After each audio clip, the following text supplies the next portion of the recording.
حتى زرتم المقابر كلا سوف تعلمون ثم كلا سوف تعلمون كلا لو تعلمون علم اليقين لترون الجحيم ثم لترونها عين اليقين ثم لتسألن يومئذ عن النعيم. آمنت بالله ورسوله صدق الله مولانا العظيم وصدق رسوله النبي الأمين الكريم ونحن على ذلك لمن الشاهدين والشاكرين والحمد لله رب العالمين. بے پناہ خلوص و محبت، عقیدت و احترام اور حضوری قلب کے ساتھ بارگاہ رسالت مآب صلی اللہ علیہ وآلہ وسلم میں نذرانہ درود و سلام پیش کرنے کی ہم اور آپ سعادتیں حاصل کریں. اللہم صلی علی سیدنا و شفیعنا مولانا محمد وعلی آل محمد بعظمتہ وحسنہ وجمالہ وبارک وسلم. مولاي صل وسلم دائما ابدا على حبيبك خير الخلق كلهم.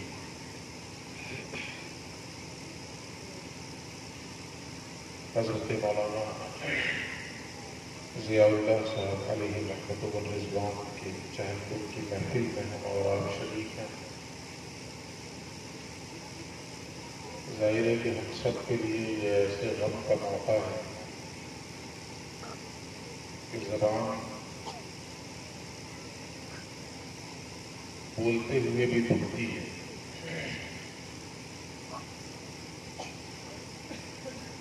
اور ہم سے زیادہ ہم ظاہر ہے کہ آپ کو لاحق ہوا ہے، آپ کے درمیان رہے ہو، آپ نے ان کے شب و روز کو دیکھا، ان کی فرقت اور ان کی جدائیگی کا احساس مجھ سے زیادہ آپ کو ہوگا. ایسے موقع پر صرف یہی کہہ سکتے ہیں کہ انا للہ و انا الیہ راجعون. ہم سب اللہ ہی کے لیے ہیں اور ہم سب کو اللہ ہی کی طرف پلٹ کر جانا ہے.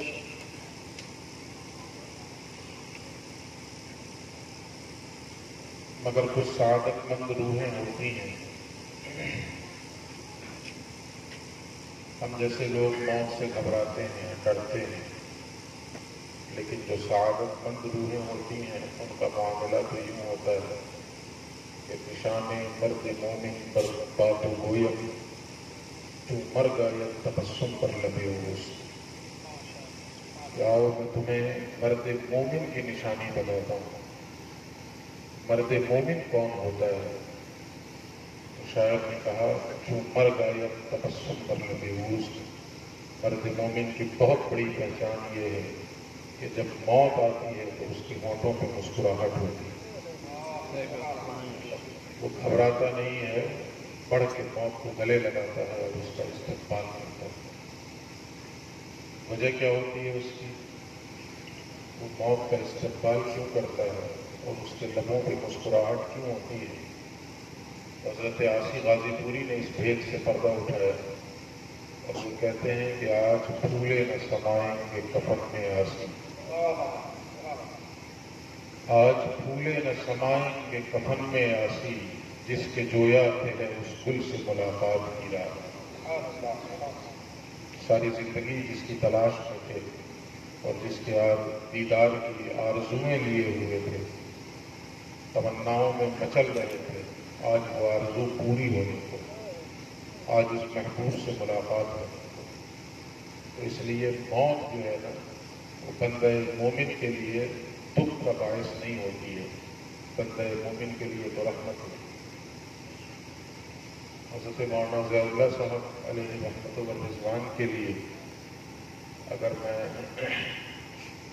صرف ایک شعر میں ان کا تعارف کرانا چاہتا ہوں تو اعلیٰ حضرت کا ایک شعر ان کے تعارف کے لیے بھرپور ہے، کافی ہے.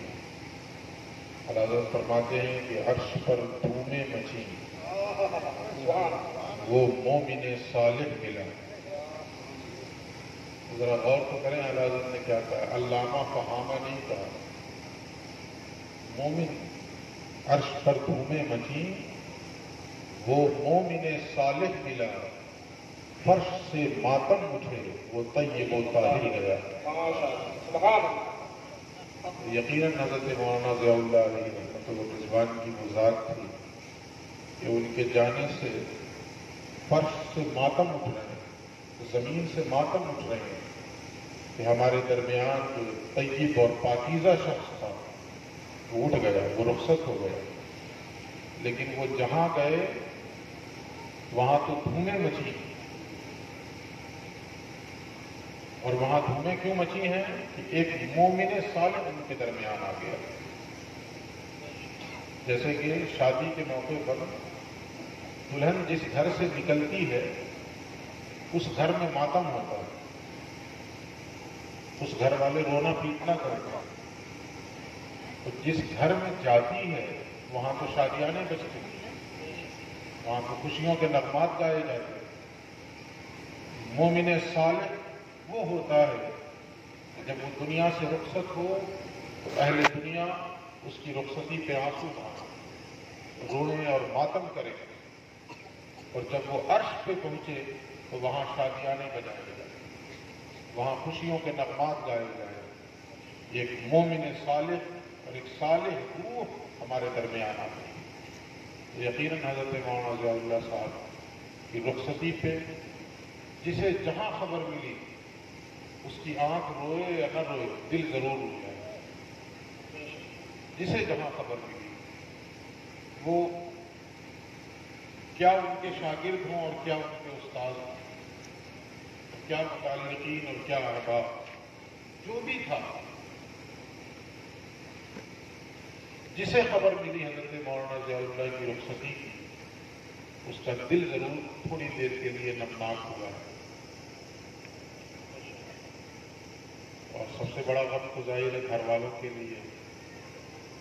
ہم یہ بھی نہیں کہہ سکتے کہ ہم ان کے غم میں برابر کے شریک ہیں، یہ رسمی بول ہم ادا بھی نہیں کر سکتے۔ ہم سب یہ دعا کریں کہ اللہ رب العزت ان کے اہل خانہ کو خاص اپنی جانب سے صبر جمیل بخشے۔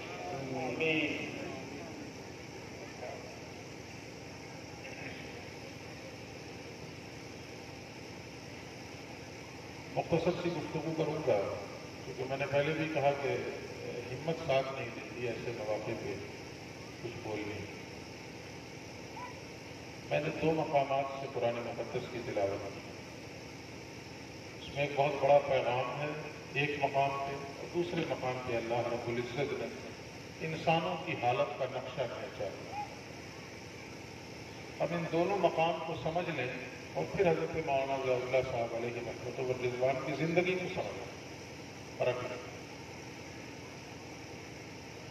اللہ فرماتا ہے یا ایھا الذین آمنوا اتقوا اللہ حق تقاتہ، اے ایمان والو اللہ سے ڈرو جیسا اس سے ڈرنے کا حق ہے، جیسا اس سے ڈرنے کا حق ہے ویسے اللہ سے ڈرو۔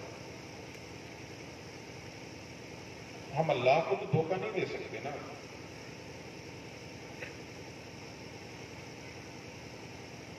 دنیا والوں کو بھی نہیں دے سکتے ہیں، سچی بات تو یہ ہے۔ جو قرآن حکیم میں منافقین کی نشانی بیان کی گئی ہے نا، یخادعون اللہ والذین آمنوا وما یخدعون الا انفسهم وما یشعرون۔ منافقین کی حالت یہ تھی کہ وہ یہ سمجھتے تھے، منافقین یہ سمجھتے تھے کہ ہم اللہ کو اور ایمان والوں کو دھوکہ دے رہے ہیں۔ منافقین یہ سمجھتے تھے کہ ہم اللہ کو اور ایمان والوں کو دھوکہ دے رہے ہیں، مگر اللہ کہتا ہے وما یخدعون الا انفسهم وما یشعرون۔ حقیقت یہ ہے کہ وہ اپنے آپ کو دھوکہ دے رہے ہیں اگرچہ انہیں اس کا احساس تک نہیں ہوگا۔ تو جیسا اللہ سے ڈرنے کا حق ہے، اگر ہم ویسا نہیں ڈر رہے ہیں تو نہ ہم اللہ کو دھوکہ دے رہے ہیں نہ ہم دنیا والوں کو دھوکہ دے رہے ہیں۔ حقیقت یہ ہے کہ ہم اپنے آپ کو دھوکہ دے رہے ہیں۔ خشیت، خوف، تقویٰ، ڈر جیسا حق ہے ویسا اپنے اندر پیدا کیا جائے. پتہ کیسے چلے گا کہ ویسی خشیت پیدا ہوئی، ویسا ڈر پیدا ہوا جیسا اللہ سے ڈرنے کا حق ہے؟ پتہ کیسے چلے گا؟ وہ اگلا ٹکڑا جو ہے نا اس آیت کا، ایک اعتبار سے سمجھ لیں کہ وہ اس کی علامت ہے.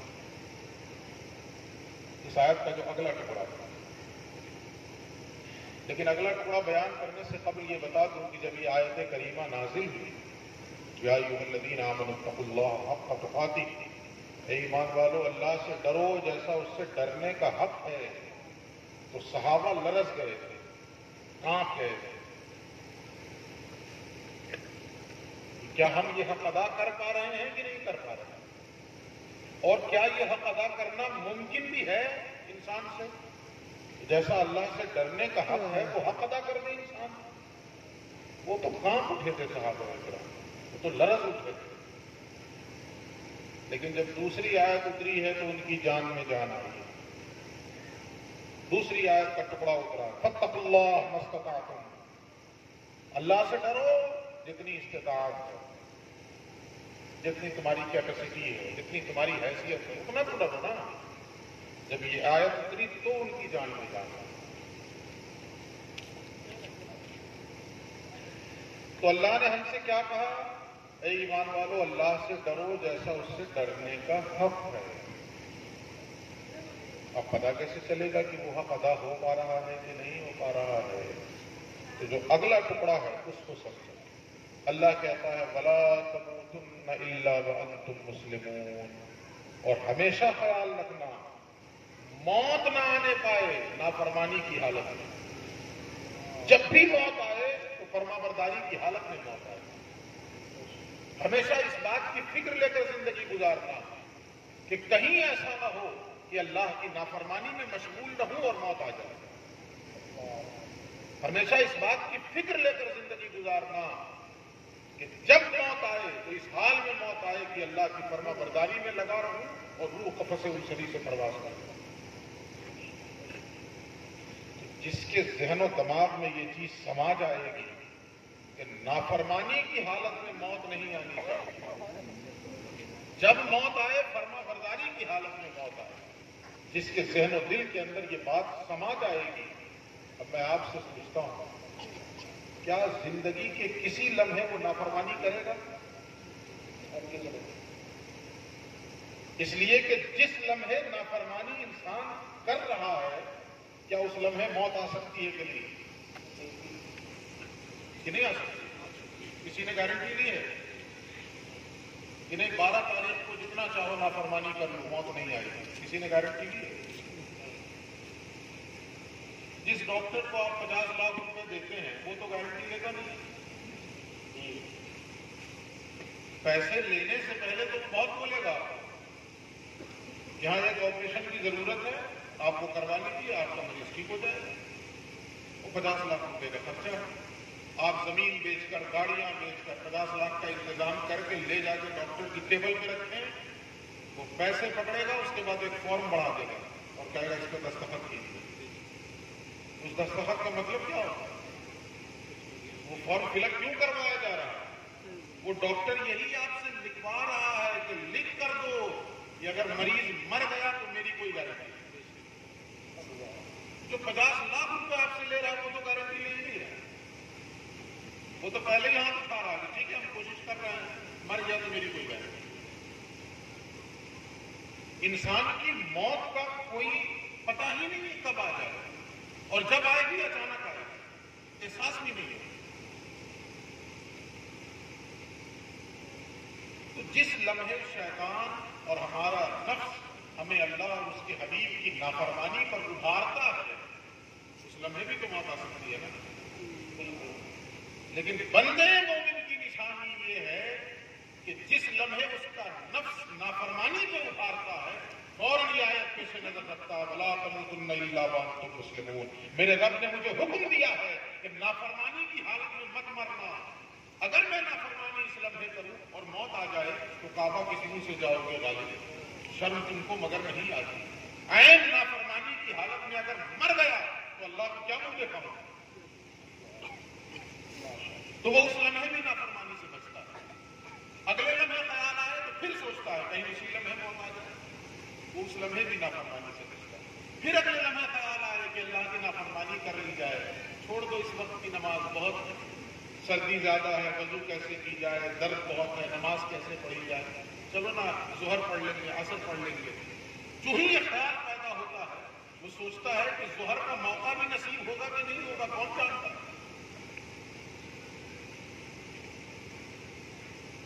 ایک روایت اس قسم کی آتی ہے کہ جو شخص دن بھر میں 20 مرتبہ موت کو یاد کرے وہ جب مرے گا شہید کی موت مرے گا. جو شخص دن بھر میں 20 مرتبہ موت کو یاد کرے وہ جب مرے گا شہید کی موت مرے گا. تو بہت آسان نسخہ ملا ہمیں اور آپ کو. تو کیا کرنا ہے بھائی؟ 10 بجے اٹھیے دن میں جب سورج سر پہ آ جائے تو، اور اس کے بعد نہا دھل کے مصلی بچھا کے تسبیح لے کے بیٹھیے اور 20 نہیں 40 مرتبہ پڑھ لیجیے موت موت موت موت. کیا حدیث پہ عمل ہو گیا؟ اس روایت پہ عمل ہو گیا؟ آپ کہیں گے تو روایت میں 20 ہی کہا گیا، ہم نے تو 40 کر دیا، ہم نے تو 40 مرتبہ موت کو یاد کیا. امام غزالی نے پردہ اٹھایا. امام غزالی فرماتے ہیں 20 مرتبہ موت کو یاد کرے گا جو یقیناً وہ شہید کی موت کرے گا. لیکن یاد کیسے کرے گا؟ نمازیں کتنی ہیں دن بھر میں؟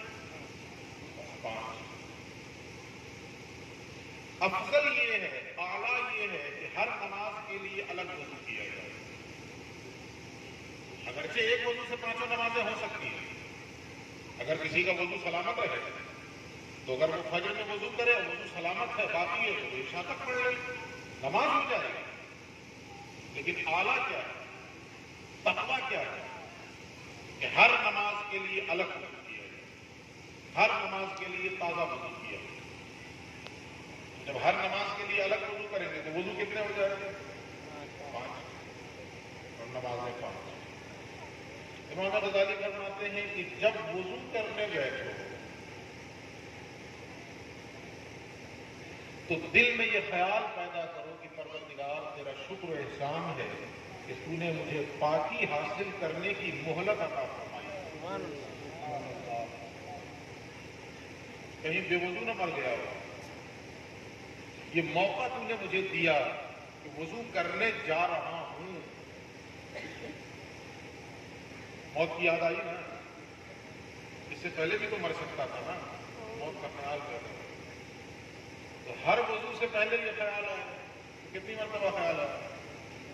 5 مرتبہ. اور پھر فرماتے ہیں جب وضو کر لو تو دل میں یہ خیال کرو اور اللہ کا شکر ادا کرو کہ پروردگار تیرا شکر و احسان کہ تو نے مجھے پاک کر دیا. ایسا بھی ہو سکتا تھا کہ اس پاکی کی تکمیل سے پہلے ہی میری موت آ جائے. اب آ جائے تو کم سے کم اس جذبے کے ساتھ تیری بارگاہ میں حاضر ہوگا کہ باوضو آیا. تو پھر موت یاد آئی نا؟ کتنی مرتبہ ہو گیا؟ 10. پھر نماز کے لیے کھڑے ہو تو یہی خیال پیدا کرو. نماز کی نیت باندھنے لگو تو دل میں آرزو کرو کہ پروردگار کس منہ سے تیرا شکر ادا کرو، تو نے اپنی بارگاہ میں پھر بلا لیا مجھے. اس سے پہلے بھی تو موت آ سکتی تھی نا، تو نے اپنے دربار میں بلا تو لیا نا. یہ تیرا کرم ہے، یہ تیرا احسان ہے. موت آئی، موت کی یاد آئی نا؟ کتنی مرتبہ ہو؟ 15. اور جب نماز مکمل کر لو تو یہ خیال کرو دل میں کہ پروردگار تیرا شکر و احسان ہے کہ تو نے اس وقت کی نماز کی بھی ادائیگی کی توفیق بخش دی. پتا نہیں دوبارہ یہ موقع ملے کہ نہ ملے. کتنی مرتبہ خیال آیا؟ 20. اب اس روایت کو سنیں اس تناظر میں کہ جس نے دن بھر میں 20 مرتبہ موت کو یاد کیا وہ جب مرے گا شہید کی موت. جب انسان اس طرح سے موت کو یاد کرے گا نا تب اس کا عمل ہوگا اس پر ولا تموتن الا وانتم مسلمون. ہمیشہ خیال رکھنا نافرمانی کی حالت میں موت نہ آئے. جب موت آئے فرما برداری کی حالت میں موت آئے. تو جس کے دل میں یہ خیال جم جائے سمجھ لیجیے کہ وہ حقیقت میں اللہ سے ڈرنے والا ہو. وہ جو اللہ نے کہا نا اللہ سے ڈرو جیسا اس سے ڈرنے کا حق ہے، جب یہ خیال دل میں جم جائے کہ کسی لمحے نافرمانی میں نہیں گزاروں گا، پتہ نہیں اسی لمحے موت آ جائے، تو سمجھ لیجیے کہ اب وہ ڈرنے کا حق ادا کر رہا ہے، ورنہ صرف زبانی جمع کر. ہم لوگ تو لچھے دار تقریریں کرنے کے عادی ہیں. آپ کے سامنے ہم بہت بتاتے ہیں کہ جی شب و روز تو ڈر ہی نہیں گزر رہا، لیکن چوں بخلوت نہیں رون کار دیگر نہیں. ہم جیسے وائس برسر ممبر اور برسر محراب ان کا جلوہ کچھ الگ ہوتا ہے، اور جب خلوت میں جاتے ہیں تو ان کے کارہائے نمایاں کچھ الگ ہوتے ہیں. لیکن حضرت مولانا ضیاء اللہ علیہ رحمۃ الرضوان کی جو ذات تھی کہ ہر لمحے انہوں نے اس فکر میں گزارا ہے کہ پتہ نہیں اسی لمحے موت نہ آ جائے، اس لیے اس لمحے بھی اپنے آپ کو نافرمانی سے بچانا اور ہر لمحے اللہ کی اطاعت اور فرما برداری میں گزارا. ضروری نہیں ہے کہ انسان ہر لمحے سجدے میں سر رکھ کر گزارے تبھی اطاعت اور فرما برداری ہو رہی ہے. وہ ہر وقت اللہ کی خشیت اور اس کی یاد دل میں بسا کر بیٹھا بھی ہوا ہے، سویا بھی ہوا ہے، تو اللہ کی اطاعت میں اور اللہ کی فرما برداری. اور بلا شبہ یہ مرد قلندر،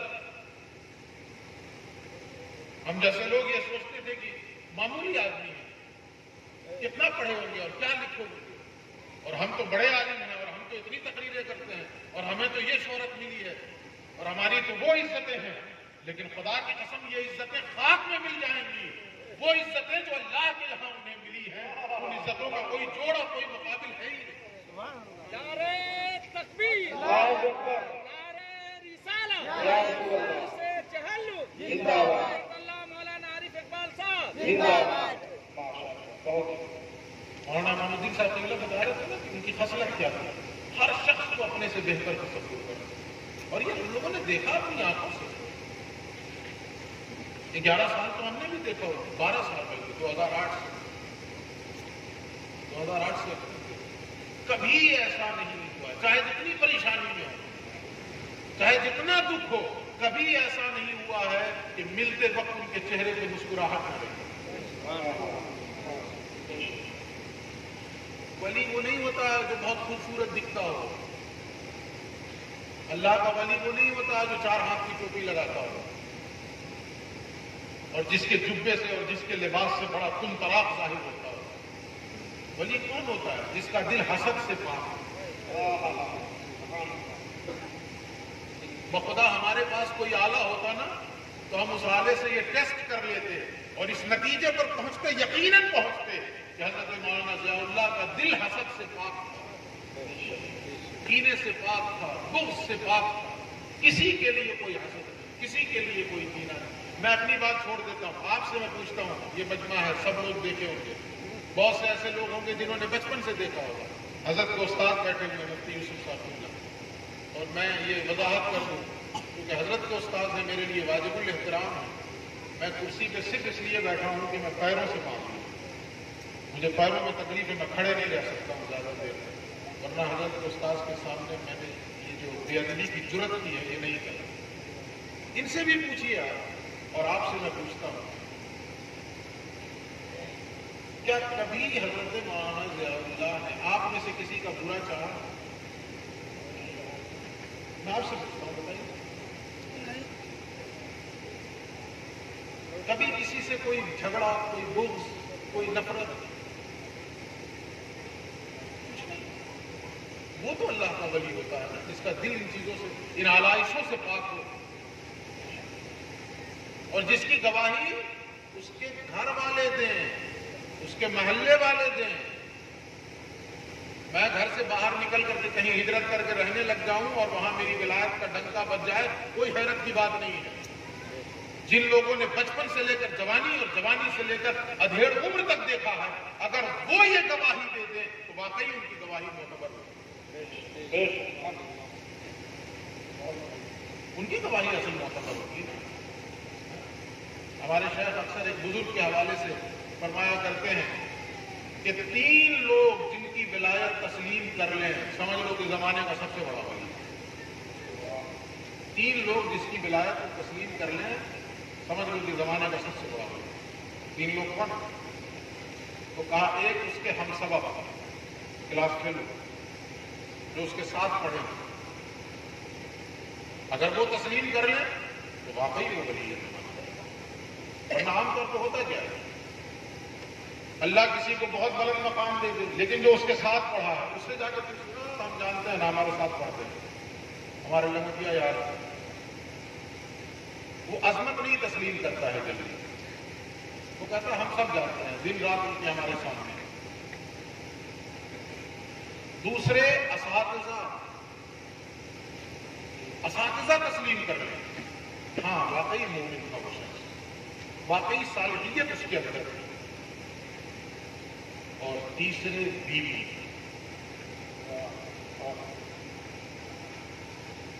اب میں آگے کچھ نہیں کہوں گا، آپ خود فیصلہ کر لیں کہ کیا حضرت مولانا کے تعلق سے ان تینوں لوگوں نے گواہی نہیں دی؟ واقعی وہ مومن صالح تھا، ان کے ہم سبق ساتھیوں نے گواہی دی، شاگردوں کو تو چھوڑ دیجیے، اساتذہ تسلیم کرتے ہیں کہ ہاں واقعی ضیاء اللہ مومن صالح ہے، اور اہل خانہ تسلیم۔ دعا یہ کرنا چاہیے ہم لوگوں کی اللہ رب العزت ان کے جیسا ہم لوگوں کو بنا، ان کے جیسی صفات ہمارے اندر اللہ رب العزت پیدا ہو، بے ضرر آدمی، بے ضرر آدمی، جس کو حضور نے ارشاد فرمایا نا کہ المسلم من سلم المسلمون من لسانہ ویدہ، اور ایک دوسری روایت میں کہ المسلم من سلم الناس من لسانہ ویدہ، در حقیقت تو مسلمان وہی ہے جس کی زبان اور جس کے ہاتھ سے کسی انسان کو بھی تکلیف نہ پہنچے۔ در حقیقت مسلم وہی ہے، کسی کو اللہ کے یہاں مسلمان تسلیم کر لیا جائے، اس سے بڑا اعزاز کوئی نہیں۔ وہ بڑے علامہ ہیں اور بڑے پیر صاحب ہیں اور بڑے محدث ہیں اور بڑے مفسر ہیں، یہ سب ایک طرف، اللہ کسی کو یہ تسلیم کر لے کہ ہاں یہ بندہ میرا مومن تھا، اس سے بڑا کوئی اعزاز نہیں، اس سے بڑا کوئی شرف نہیں۔ حضور کا یہ فرمان اپنے ذہن کے سامنے رکھیے، نظروں کے سامنے رکھیے کہ مسلمان تو در حقیقت وہی ہے جس کی زبان اور جس کے ہاتھ سے کسی انسان کو دکھ نہ پہنچا، کسی انسان کو تکلیف نہ پہنچا۔ اس تناظر میں ہم لوگ اپنا بھی جائزہ لے لیں کہ ہم لوگ کس کیٹیگری میں کھڑے ہوتے ہیں۔ صبح سے شام تک تو اپنی زبان سے دوسروں کو تکلیف پہنچاتے ہیں، ہاتھ سے بھلے نہ مارے لیکن صبح سے شام تک اپنی زبان سے تکلیف پہنچاتے ہیں۔ سامنے اگر نہیں بھی بول رہے ہیں تو غیبت کر رہے ہیں کہ نہیں کر رہے ہیں؟ غیبت کر رہے ہیں تو زبان سے تکلیف ہی تو پہنچانا ہوگا نا اسے، اس کی غیبت میں لگے ہوئے ہیں۔ تو ہم لوگ اپنے ایمان کا جائزہ لے لیں اور پھر اس کے بعد اس حدیث کی روشنی میں مولانا ضیاء اللہ صاحب کی زندگی دیکھیں اور ایمانداری سے بتائیں کیا کوئی ایسا انسان ہے جو یہ کہہ سکتا ہے کہ ہاں ان کی زبان سے مجھے تکلیف ہوئی اور ان کے ہاتھوں سے مجھے تکلیف ہوئی؟ تو رسول اللہ کا ملا ہوا سرٹیفکیٹ ان کے پاس ہے۔ یہ وہ مسلمان تھے جن کی زبان اور جن کے ہاتھ سے سارے انسان سلامت ہیں، کسی انسان کو کوئی دکھ نہیں پہنچا، کسی انسان کو کوئی تکلیف نہیں پہنچی۔ دوسری آیت میں نے پڑھی تھی، آیت کا پوری صورت ہے لیکن اس وقت پوری صورت میں گفتگو نہیں کروں گا۔ حضرت علامہ وہ مولانا عمران حبیبی صاحب اللہ تعالیٰ برکاتہ القدسیہ جو پرنسپل ہیں ہمارے جامعہ عربیہ، اور کمال یہ ہے عجیب صورتحال ہے وہاں کی بھی، خانقاہ کی اور جامعہ کی۔ اللہ رب العزت نے شیخ کے صدقے میں ہر شخص کے اندر یہ صفت ڈال دی۔ یہ ہمارے پرنسپل صاحب قبلہ ہیں، ان کا بھی حال یہ ہے کہ جو نئے مدرسین ہیں ان کے ساتھ بھی ایسے ملتے ہیں کہ مانو یہ مدرس ہوں اور وہ پرنسپل ہوں، اور یہ اس بات کی گواہی ہمارے طلبہ دیں گے جو طلبہ وہاں سے پڑھے ہوئے، وہ دیں گے اس بات کی. حضرت علامہ صاحب قبلہ بھی ان کی معیت میں اور ان کی رفاقت میں جو وقت گزرا ہے اس کے حوالے سے کچھ بیان کریں گے. میں 2-4 منٹ اور آپ کے سامنے ایک دو بات کروں.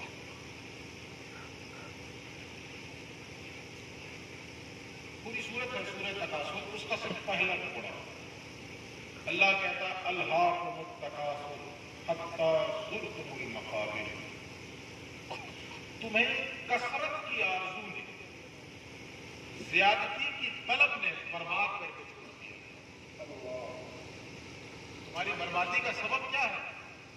تمہاری ہلاکت کا سبب کیا ہے؟ زیادتی کی طلب. اور مل جائے اور مل جائے اور مل جائے، یہ اور کبھی ختم ہی نہیں ہوتا.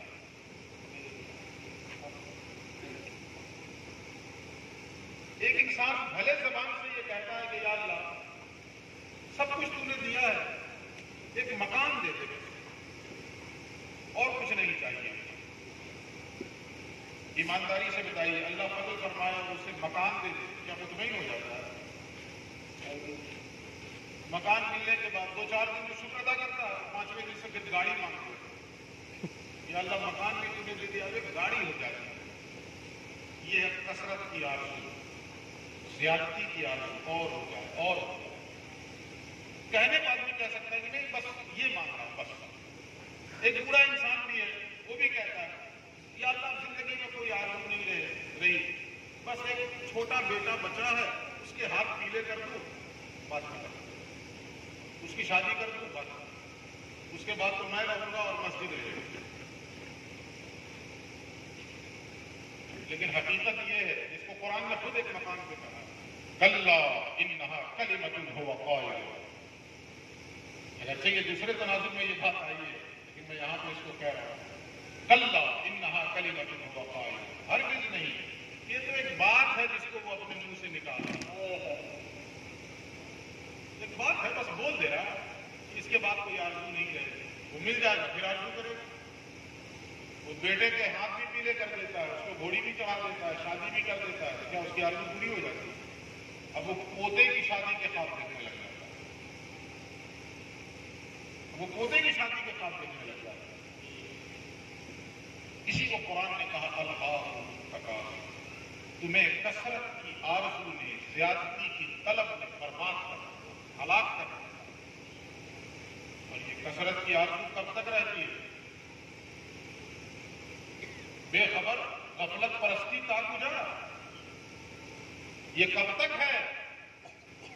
اس کی کوئی حد ہے کہ 50 سال کے بعد یہ آرزو ختم ہو جاتی ہے انسان کے سینے سے؟ ہاں، اللہ کہتا ہے حتی زرتم المقابر، یہاں تک کہ تم نے اپنی قبریں جا دیکھی مگر یہ آرزو سینے سے نہیں. اپنی قبریں جا دیکھی مطلب اپنی زبان میں کہا جائے، اس کا ترجمہ کیا جائے تو یوں کیا جا سکتا ہے کہ یہاں تک کہ تمہارے پیر قبر میں لٹک گئے مگر اس کے باوجود یہ آرزو سینے سے نہیں. یہ کثرت کی اور زیادتی کی طلب سینے سے نہیں، اور بڑھتی ہی چلی جاتی ہے. انسان جیسے جیسے آگے بڑھتا ہے نا، تو قرآن نے ایک مقام پہ کہا نا لِعْلَمُوا أَنَّمَا الْحَيَاةُ الدُّنْيَا لَعِبٌ وَلَهْوٌ وَزِینَةٌ وَتَفَاخُرٌ بَیْنَکُمْ وَتَکَاثُرٌ فِی الْأَمْوَالِ وَالْأَوْلَادِ. انسانی زندگی کا سب سے آخری مرحلہ کیا ہے؟ وَتَکَاثُرٌ فِی الْأَمْوَالِ وَالْأَوْلَادِ. مال اور اولاد کی کثرت کی آرزو، یہ آخری ہے. یعنی جیسے جیسے انسان اپنی زندگی کے آخری مرحلے میں داخل ہوتا ہے ویسے ویسے مال اور اولاد کی اور آرزو پیدا ہو جاتی ہے، اور آرزو پیدا ہو جاتی ہے. تنویر گشت آرزو دل جمع ہو، جسم بوڑھا ہو گیا ہے مگر دل کی آرزو ابھی بھی جمع ہے. غالب نے اپنے انداز میں کہا کہ 2 ہاتھوں میں جنبش نہیں، آنکھوں میں تو دم ہے. وہ ہاتھوں میں جنبش نہیں، اب ہاتھ تو اٹھتے بھی نہیں ہیں، ہاتھ بھی نہیں اٹھتے، اب اتنا بوڑھا ہو گیا، لیکن آنکھ میں ابھی دم پورا ہے. وہ ہاتھوں میں جنبش نہیں، آنکھوں میں تو دم ہے، رہنے دو ابھی ساغر و مینا میرے آگے. یہ جام اور یہ شراب اور یہ پیالے ابھی میرے آگے رہنے دو. ہاتھ میں اتنی صلاحیت نہیں ہے کہ بڑھا کے اٹھا کے پی لوں، آنکھوں سے پی لوں. یہ انسان کی حالت ہے. جیسے جیسے وہ بوڑھا ہوتا ہے وہ اپنی قبریں جا دیکھتا ہے مگر زیادتی کی طلب سے نہیں نکل پاتا۔ مولانا زاہد صاحب بتا رہے تھے نا کہ لوگ کہتے تھے مولانا اللہ صاحب کو، اہل خانہ کہتے تھے، گھر والے کہتے تھے کہ کہاں ہیں آپ، کہاں پڑے ہوئے ہیں، لوگوں نے محل بنا لیے اور لوگوں نے یہ کر لیا اور لوگوں نے وہ کر لیا، کہاں پڑے ہوئے نہیں ہیں۔ انہوں نے اپنے آپ کو اس جنجال سے نکال لیا تھا۔ اس کو اللہ کہتا ہے کہ لوگ اپنی قبریں جا دیکھتے ہیں مگر زیادتی کی طلب ان کے سینے سے نہیں نکلتی ہے۔ وہ سعادت مند روح ہوتی ہے کہ جوانی ہی میں اس کے دل سے زیادتی کی طلب نکل جایا کرتی ہے اور وہ اللہ کی دی ہوئی نعمتوں پر مطمئن ہو جایا کرتا ہے۔ نعرہ تکبیر، نعرہ رسالت، وہ سعادت مند روح ہوتی ہے کہ اللہ نے جو دیا ہے اس پر راضی ہے، اس پر مطمئن۔ ایک صحابی سے کسی نے پوچھا تھا، یہ آخری بات بتاؤں گا اور اپنی بات ختم کروں گا۔ ایک صحابی سے کسی نے پوچھا تھا کہ حضور یہ بتائیں کہ ہمیں پتہ کیسے چلے گا کہ اللہ ہم سے راضی ہے کہ نہیں۔ ہر شخص کی آرزو ہے نا کہ اللہ ہم سے راضی ہو جائے، یہ ہر شخص سوچتا ہے کہ اللہ راضی ہو جائے، اللہ راضی ہو جائے، اللہ راضی ہو جائے۔ وہ لٹمس ٹیسٹ کیا ہے، پتہ کیسے چلے گا کہ ہاں اللہ راضی ہوا کہ نہیں ہوا؟ تو صحابی رسول نے جو پیمانہ دیا ہے، اللہ اکبر، فرماتے ہیں اپنے دل کے اندر جھانک کر دیکھو کہ تمہارا دل اپنے رب سے راضی ہے کہ نہیں۔ اگر تمہارا دل اپنے رب سے راضی ہو گیا تو سمجھ لو کہ اللہ بھی تم سے راضی ہو گیا۔ پہلے تم تو اپنے رب سے راضی ہو جاؤ، اور تم اپنے رب سے راضی ہو جاؤ اس کا مطلب کیا ہے؟ تمہیں رب نے جس حال میں رکھا ہے اسی حال میں راضی رہو، اللہ کا شکر ادا کرو اور مطمئن رہو۔ اگر یہ کیفیت تمہارے دل کے اندر پیدا ہو گئی تو سمجھ لو کہ تمہارا رب تم سے راضی ہو گیا۔ وہ حضرت مولانا ضیاء اللہ علیہ رحمہ کی ذات تھی کہ اللہ نے جس حال میں رکھا تھا اس پر راضی بھی تھے، مطمئن بھی تھے، شاکر بھی تھے اور صابر بھی تھے۔ تو ہر حال میں شکر بھی ادا کرتے رہے اور صبر بھی ادا کرتے رہے اور اللہ کی